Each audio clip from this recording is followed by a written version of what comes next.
Hey guys, welcome to your first 30-day game plan. All right, so this is going to be talking about some different strategies to increase the return on investment for clients.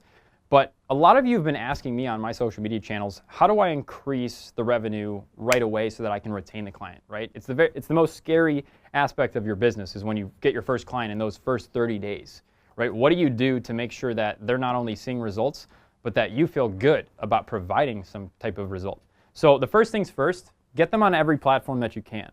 Now, naturally, this is very time-consuming, but truthfully, what I did for my very first client is I tried to get him not only claimed on Google, claimed his Yelp page, established a Facebook presence, established an Instagram presence, established every single social media platform you can. And if you don't know what types of social media platforms there are, go to YouTube, right? Go to the share button, the share link, and it'll tell you all of the different high retention, high performing, high converting platforms that Google finds social media attractive for. So definitely check that out, and that'll be a really, really good strategy for you to execute on the first 30 days, right? So personally for me, one of the best ways to increase clients' returns is not only to bring them new business, but also to cultivate the customers, right? So these are the two things that I try to focus on when I'm trying to cultivate clients, right? Purchase frequency and purchase quantity. So this one's a little bit more vague, and this is kind of two different things. Purchase frequency is what I'm going to talk about first. So for me in my business, patients, right? How often are the patients coming into the practice to actually bill insurance, a claim, so that doctors can get revenue from it? So the only way that you can really try to cultivate a patient who's already been into the business is try to talk with a doctor, or in your business, if you're a restaurant marketer, try to talk to the owner on what they currently are doing to get business in there, right? It might not be a good idea for you to change what they're currently doing if it's working. And if that's the truth, then maybe you can just brand that online social media, and that can be your first 30 days, right? Get them on every single social media platform, take their current marketing strategy, and just put it online. A lot of owners, sometimes when I talk to them, I say, if you're working with a marketing firm, I know that you don't want to rank your friends, but in business, you profit or you lose. On a scale of 1 to 10, how can you rank them? 1 to 4 being you're losing money, 5 being you're breaking even, 6 to 10, you're profitable. Where do you rank them in your firm? Okay, we're at a 7 with these guys. We're a little bit profitable. We're at an 8. We're decently profitable. I say, okay, what if I could show you a solution on how to bring that 8 to a 9 or that 9 to a 10, right? Most times owners, if they have an awareness of social media, chances are they're either profiting or they're losing money, okay? And if they're losing money, you want to rework the entire marketing strategy. So one of the ways to do that is to look at how often their customers are coming in and how much the customers are spending. So for me, if the customer, the patient, they're only coming in 1 time a month or every 3 months or every 6 months, my goal is to figure out, okay, what is the most ethically sound way to get this patient to want to come in more times a year to their doctor. Now, it gets a little bit tricky because sometimes you have to understand the financial burden. For patients specifically, if they have large deductible plans, it's going to be a little bit less likely that they're going to want to come in and spend that money up front, just because a doctor is fairly costly. But if you can understand that, okay, the patient only has a deductible, which is what they need to pay before insurance kicks in to pay money. If they only have $1,000, what they can do is maybe give some incentives for, okay, if you guys come in for the first $1,000, what we're going to do is make sure we jam pack in all these really great services at the end of the year. That way you don't have to deal with it. So specifically what one clinic is doing is they in-house ultrasounds and x-rays. And what we're doing is, although that naturally goes to the deductible, if the client already has their deductible met, they don't necessarily need to go and get an echo, but it's always better to have it on file to look back towards. And the doctor can say it's out of medical necessity for preventative reasons. So make sure you're talking to the owners. Understand how they're currently getting their clients. That's really, really important. That way you can understand how to increase the amount of business that they're getting. The second thing is the purchase quantity. So let's say the average person in a restaurant is spending $20 per plate. Let's say there's more expensive plates that are $30 or $35 on average. How can you make that more enticing to the end consumer to want to maybe spend $30 to $35? Well, we talked about discounts, we talk about giveaways and raffles, but something that I've been using that I don't necessarily think the social media agency has touched up on is incentives to other places that they're going. So let's say a person enjoys pizza and also enjoys coffee. Maybe you can not only talk to the pizza restaurant who you're going to do business for, but maybe you can now retain and acquire a new client and say, hey, if you're willing to do this, we'll actually give you guys 20% off each other's products, right? And let's say that person naturally goes to Starbucks every day and they get a coffee, they'd be more inclined to want to go to the pizza place if they have a 20% off coupon just from going to Starbucks. So make sure you're staying innovative and talking to not only how the owner is doing business, but his surrounding businesses, right? Because it's a community aspect. Social media is all about branding the community online, creating that digital footprint. And so one of the best ways to increase revenue is to have multiple revenue streams, right? Purchase frequency plus purchase quantity equals new income streams. So what I've specifically done for purchase quantity, it's kind of difficult with patients. You know, if a doctor is going to be doing a surgery, that's a little bit more intensive, right? They need to get rides, there's anesthesia, there's all these different things that are involved. But from the doctor's standpoint, they want to cure or they want to provide a solution to the patient. And the best way to increase the return on their investment from the patient's standpoint is to facilitate their need. So if you can, I don't want to say sell because it sounds a little bit shifty for healthcare, but if the doctor can articulate to the patient, hey, we're wanting to reduce the purchase quantity, right? We want to make sure that you're not having to spend $5,000 on a surgery. If you can, come in 3 times more a year, let's do that, right? Have them explain or even use your social media presence to explain to consumers why it's easier for them to come in 3 times extra a year so that they can save maybe 5 years down the road a $5,000 or a $10,000 investment. So I hope that makes sense, guys. That's one of the really good ways that I'm using for clinics how to increase their income stream for their revenue. So if you guys have any questions, feel free to reach out to me on either my social media platforms. I'd love to answer your questions. And here's a good question I want to ask you. If you have an idea on how to increase revenue, how can you maybe cultivate that income stream? So if you understand how to bring 10 additional clients into a business, think about it like this. How can you get those 10 clients to want to continue to keep purchasing those products from, let's say, the pizza place? Maybe you can talk to them on they go to the coffee shop or they go to the grocery store in the community area. Think about how you can cultivate other businesses in the area. Maybe give discounts to each other because that will still increase the ROI for not only the pizza place, but the Starbucks and the grocery store too. Be innovative. Make sure you're creating different solutions to all businesses in the area. They want to work together. So I wanted to talk to you about another way to increase client retention. So outsourcing and automation. That's a pretty hypey term, or 2 terms that we've heard in the social media marketing agency program. But where do we go? What does it mean? What do we get? How do we do it? I wanted to break those down for you. So in my company, we actually outsource and delegate a lot of the responsibilities. Personally, for me, I spend 30 to 35 hours. I'd say a lot of it's customer relationship management, learning how to scale visions, building brand stories, and facilitating the oversight of the content creation and advertising. So guru.com is a great outsourcing website. I actually found one of my best contractors who I just recently offered a full-time position in my company. Now, they're not all United States based. The guy who I'm working with right now, he's from Egypt. Make sure that they're fluent in English. If they have an accent, you can just make sure that it's email strictly communication. And the best way to find these guys is to never look at ratings, right? Ratings are deceiving. You can buy ratings, right? So these guys who you're outsourcing, they're smart. They know that they can go buy 3,000 likes at 5 stars for 10, 15 bucks. So don't just look at the ratings, okay? Look at the comments. I actually like to contact the commentators. That way you can not only understand the quality of the work of these contractors, but truthfully what type of individual they're like to work with. So for me, the way I found him was I contacted about 5 to 10 different people who commented on it, and I not only asked them, what type of projects did they work on, what business do you own, what specifically was the deadline that you gave him, how much did he cost. All these are great questions, but truthfully, what I like to make sure that any outsourced or delegated work that I'm offering a contractor, they understand the brand and the reputation that my company is to uphold. The standard of integrity is very important to me. And so when I talk to the commentators, I say, listen guys, it's great to know that he cost this much. It's great to know that these projects, but what was it like working with him? What was it like to work with a guy who in 2 weeks produced you X amount of content for X amount of dollars?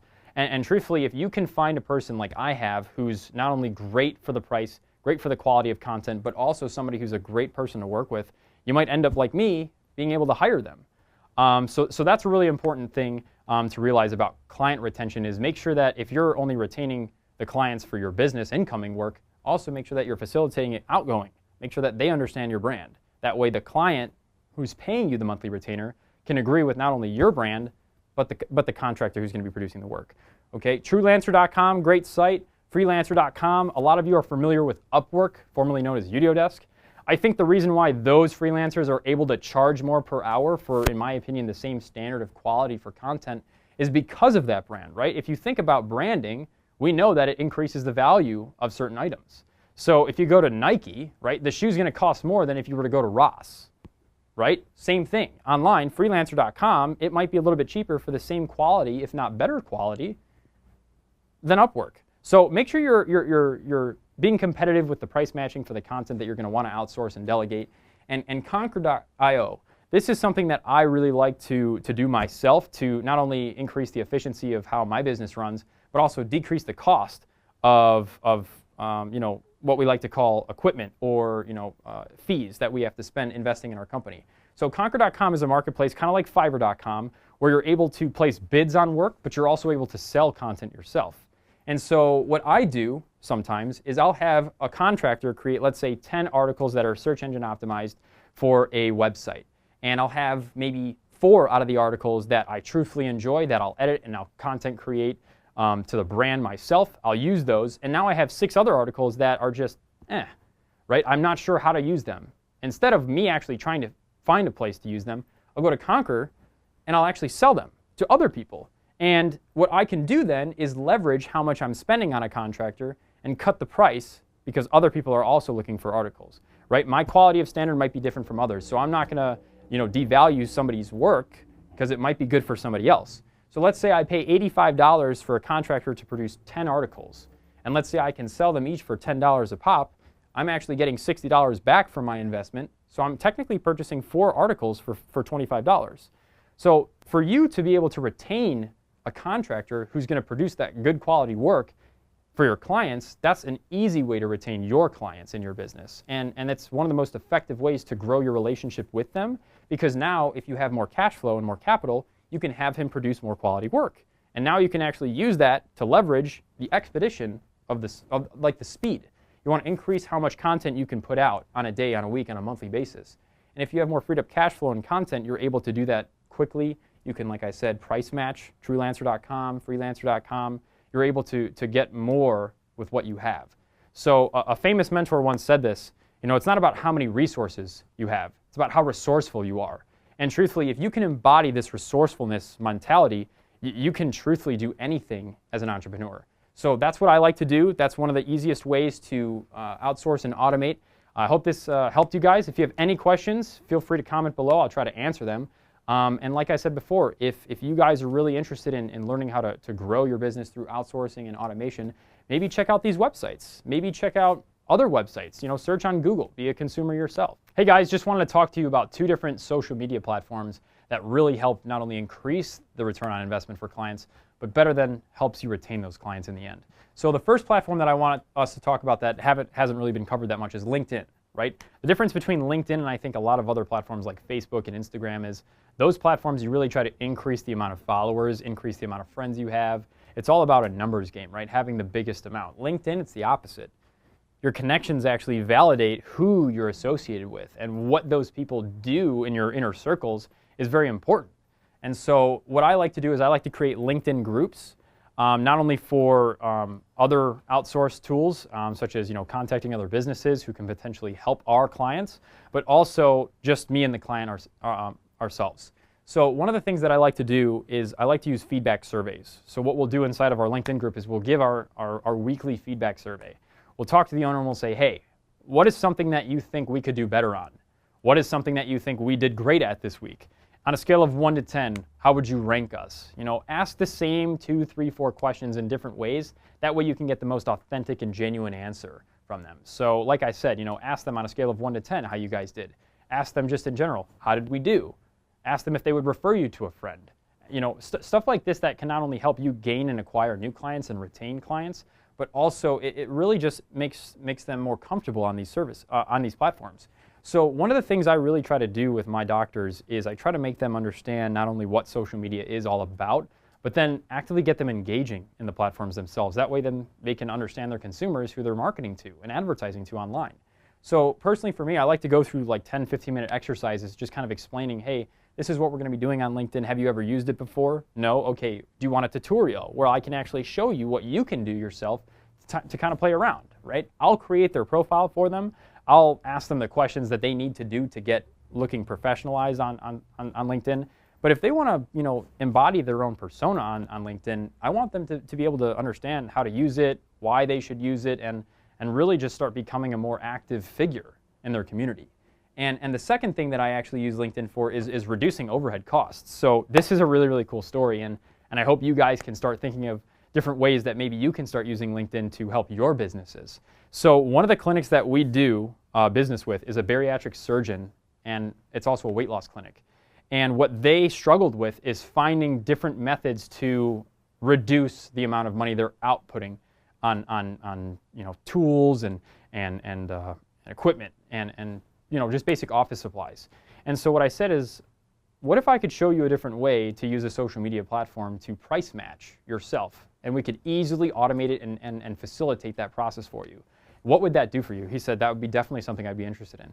So the first 30 days, what we tried to do is we created a custom template that we could actually talk to other owners and other businesses about. We would contact big companies like McKesson and Olympus and Medline, these big branded medical suppliers, and we'd also contact little mom and pop shops, mid-sized businesses who maybe had a little bit less branding but could then afford to reduce their costs, or maybe they had other services. We were actually able to, with this LinkedIn campaign alone, within 30 days, we reduced their monthly overhead costs from $6,700 to $6,200, right? So not too much, but $500 is a decent chunk of change. That may be a paycheck for an employee a week, or maybe a paycheck a month, or every 2 weeks for somebody. And that's important to understand what the value is that you're bringing them in their business. Number two, what we were able to do is they were getting their supplies every 2 to 3 days. I was able to find a supplier who could guaranteed get all of their equipment overnight. So what that allowed them to do is it shortened their expedition time, which meant that they could take care of more patients now that they had the concrete tools and equipment. And we talked about how this actually turned into a real return on their investment, because they said, well, why don't we just order the supplies in advance, right? If we know it's a 3-day shipping time, we could just order 3 days in advance, and we'd still have the same amount of access and freedom as an overnight shipment. And I said, well, what if a patient cancels? What if you actually don't have those incoming patients, right? And it's on the 3rd day and they cancel the 2nd day. Now your shipment is delayed, right? Versus the overnight, there's less time in between patient cancellations and you performing the procedure. And you already have those appointment fees set in place for no cancellations within 24 hours. So this is something that would just complement your current office protocol. And he really enjoyed that aspect of LinkedIn. He really enjoyed the fact that having overnight shipment and a reduced monthly cost could bring more power to him as an authority in his business. So that's one way to increase revenue and increase retention with a client using LinkedIn. The second one that we use a lot is YouTube. Now, oftentimes these doctors and these groups, and you obviously will get familiar with this when you speak with other owners in different industries, they don't want to be a TV persona. Right? They don't want to be on camera. They don't want to do these things that necessarily you're comfortable with doing. But you still need to make it clear to them that although they don't want to do it, they need to do it. Make sense? So there are different tactics that you can use on YouTube if they don't want to be or show an employee's face to make that real face-to-face branding interaction. What you can do is you can use whiteboards. So personally, what we've done in business before with some of our clients is we'll go to Fiverr.com, or we'll go to Conquer.com or Upwork or one of these outsourcing platforms, and we'll say, hey, how much does it cost for you guys to create a 1 to 2 minute whiteboard video animation? And it can actually be pretty cheap, but obviously the better the quality, voiceovers and all this other stuff, the more expensive it can get. And you can really start creating a very powerful brand for the business, one, but two, you can now save them time. So one of the clinics that we were talking with, I asked him, hey, let me ask you a really quick question. How much time do you think is being wasted by your receptionist right now? And they said, our receptionists, sometimes we have 5 of them, they waste 2 to 3 hours a day answering the same questions, whether it's insurance or whether it's, do I need to bring a copay or, this or that. And what I was able to communicate to the owner is I said, what if you could just have them go to a YouTube video that basically answered the top 10 frequently asked questions in business? And he said, oh, that'd be killer. And I said, and the best part about this video is that it's permanent, right? Until you take it down or unless it violates something, it's going to be there forever. And that's only going to increase how much time you have in your business. And obviously time is a very valuable asset, and that's going to increase your money, right? How much money are you spending on overtime with your employees? He said sometimes he'd be spending, an extra 40 to 50% of just cash flow per week on overtime because they would have to spend the time talking to the patients. And I said, okay, we're not only going to save your guys time, but we're going to save you guys' money. So that's easy cash flow we can get back into the business. All it's going to take is maybe 2 to 3 videos, and we can continuously build your brand that way. And now your consumers can get really comfortable going to YouTube, right? And now they can actually be open-minded and thinking, okay, if I have another question, do I actually need to call or can I just go online? If you make it accessible to them and it's voluntary, it's easier. It's a natural process that they'll want to be familiarized with. So I hope that helps, guys. LinkedIn and YouTube are great channels to be using in your business for owners. Even if you can't bring them additional clients, you can always decrease the amount that they're spending on something, whether it's time or financially. So I hope this helps. If you guys have any questions, definitely leave them below. I want to answer them for you. And I want to leave you guys with one question to take away from this. What would you guys say is most important to you? Time or money? Think about it. Thanks.